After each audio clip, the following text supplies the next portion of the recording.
네, 안녕하세요. 이번 시간에는 이 전 시간에 배웠던 이 대형 집합 건물의 관리에 관한 거, 그 대형 지식산업센터나 음, 뭐 대형 빌딩 어떤 이런 건물들이 아니라 우리가 일상생활에서 흔히 볼 수 있는 이제 빌라나 아파트, 뭐 주상복합 한 동짜리, 뭐 혹시 타운하우스 이런 부분에 대해서 어떻게 관리를 해야 되는지 좀 실무적으로 좀 한번 얘기를 나눠보도록 할게요. 자, 이 강의의 목적은 뭐 이렇습니다. 이 건물 관리 실무 도구를 활용해서 이 건물의 관리 현황을 분석하고 높은 관리비를 내고 관리가 부실한 건물의 관리 방안이나 또 비용 절감 등의 보완, 이런 부분들로 통해서 이제 가치 있는 건물이 되도록 만들어주는 이 컨설팅 전문가, 이제 이 건물 관리의 컨설팅 전문가 양성 과정을 목적으로 이 강의가 만들어지게 되었어요. 자, 뭐 저는 이제 이 영상을 처음 보시는 분들은 이제 뭐 이렇게 보시면 뭐 저는 이렇습니다. 네, 그러면 저희가 이제 뭐 빌라, 한 동짜리 아파트, 뭐 타운하우스, 뭐 전원주택, 우리가 이제 뭐 많이들 거주하시잖아요. 이런 거주하시는 건물에 어떠신가요? 좀 이제 계속 이제 앞으로는 전원주택이나 단독주택보다 이제 뭐 빌라나 아파트, 뭐 주상복합, 뭐 요즘에 최근에 이슈가 2020년도 이슈가 이제 서울, 인서울 쪽에 있는 이제 아파트 가격들이 굉장히 이제 상승을 했죠. 그래서 뭐 한 2019년도에 운이 좋게 이제 전세를 사시다가 이거 전세보다도 그냥 이 비용이면 그냥 내가 집을 좀 매입을 해야겠다라고 생각하셔서 2019년도까지 이제 조그만 평수라도 서울에 집을 사신 분들은 굉장히 지금 한 본인들의 한 5배 가까운 연봉을 버셨을 거예요. 물론 이제 여기서 말하는 5배 연봉이란 일반적인 이제 20대 후반, 30대 초반의 이제 젊으신 분들의 어떤 평균 연봉을 가지고 봤을 때 뭐 한 5년 정도 치의 연봉을 버셨을, 그 이상을 버셨을 거라고 생각을 합니다. 자, 요즘에 이슈가 이렇게 계속 그 뭐 아파트, 뭐 집합 건물 뭐 이런 쪽으로 이슈가 많이들 현 정책 때문에 이제 이슈가 많이 나오고 있는데, 그러면 우리가 이런 건물을 이제 사는 입장에서는, 이제 내가 거주하는 입장에서는 좀 관리비를 좀 한 푼이라도 적게 내고 싶지 않으세요? 그러니까 우리가 흔히 그냥 매월 나가는 돈을 좀 줄여야 된다. 옛날 어른분들이 그러시잖아요. 고정 지출을 줄여야 된다 말은 하는데 도대체 뭘 줄여야 되냐는 거죠. 그러니까 밥값을 줄일까요? 아니면 연애할 때 뭐 연애 비용을 줄일까요? 영화 한 편을 덜 볼까요? 아니면은 뭐 차는 사놓고 운전을 좀 덜 할까요? 이거 아니잖아요. 어차피 생활하는 거는 비슷하게 갑니다. 그 안에서 조금 절약하는 거지. 근데 기본적으로 내가 남과 같이 생활하는데 함께 내야 되는 비용 같은 경우는 좀 고정 비용이다, 또 공공의 비용이다, 이런 거는 조금 아끼는 게 좋지 않을까요? 자, 지금 이 시간은 이제 그런 부분을 말씀드릴 거예요. 자, 빌라나 아파트나 이런 공동주택에 사시는 분들이 조금 관리비를 좀 줄일 수 있고, 또 좀 이렇게 좀 잘 관리할 수 있고, 이런 방법들. 그럼 다르게 반대 방향으로 생각하면, 이 건물 관리업이나 하자구 수업을 하시는 분들이 이런 식으로 관리를 하면 조금 더, 뭐라 그래야 돼요? 좀 성공적인 매출을 일으킬 수 있다라는 부분에서 좀 한번 시작을 해볼게요. 자, 공동주택 관리. 자, 네이버 지식백과에 치면 이렇게 나옵니다.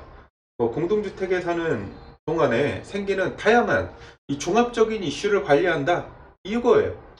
그러니까 공동주택이 뭐예요? 나 혼자 사는 게 아니라 나 외에 다른 사람과 사는 거예요. 그렇죠? 그러니까 이게 집 한 채 안에 뭐 엄마, 아빠, 엄마는 작은 방, 아빠는 큰 방 이렇게 사는 게 아니라요.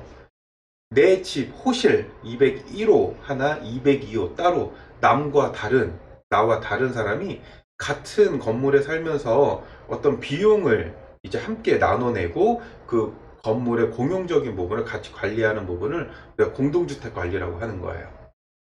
자, 넘어가겠습니다. 자, 현재 제가 지금 말씀드리는 이 강의의 목적은 이 공동주택관리법에 있는 대형 아파트가 아니에요. 하지만 대형 아파트도 이 정도만 관리하면 굉장히 좋다라고 말씀드리는 거예요. 제가 오늘 전체적인 강의에 한 세 가지를 얘기할 거예요. 이 세 가지가 뭐냐면, 첫째로는 관리를 어떻게 해야 하는 게 좋은 것인가, 두 번째로는 어떻게 해야 관리비가 저렴한 것인가, 세 번째로는 이렇게 같이 관리를 했을 때 어떻게 해야 이제 사업을 잘할 수 있을 것인가, 이 건물 관리업을 얘기하는 거예요. 이 세 가지를 오늘 얘기할 것입니다. 자, 기존에 있는 뭐 중소형 건물이라 그래서 우리가 법에서는, 제가 이 강의를 할 때는 항상 얘기하는 게 있어요. 자, 아파트로 승인 났으면서 150세대 이하 또는 300세대 이하 또는 중앙집중 난방 방식의 어떤 뭐 이런 허가사항 아닌 것들, 그 외의 건물들, 예를 들어 149세대 아파트, 300세대 미만 아파트, 뭐 이렇게 접근을 하시죠. 그리고 또 뭐가 있을까요? 우리 주변에 흔하게 있는 빌라, 오피스텔, 그리고 주상복합. 요즘에 이제 서울에 이슈가 되고 있는 건물들 중에 이 대단지 말고 이런 한 동짜리 혹은 두 동짜리 이제 중소형 건물들의 가치가 좀 많이 올랐잖아요. 자, 그런 건물들을 얘기하는 거예요. 자, 80평짜리 단독을 허물고, 대지가 80평이에요. 단독을 허물고 그 위에 한 15층짜리 나홀로 아파트 하나를 졌어요. 또는 도시형 생활주택, 오피스텔이라고 하죠. 이런 건물들, 또는 빌라를 졌어요. 이런 건물들을 얘기하는 거예요. 자, 이런 건물들의 그 문제점이 뭐냐 이거죠.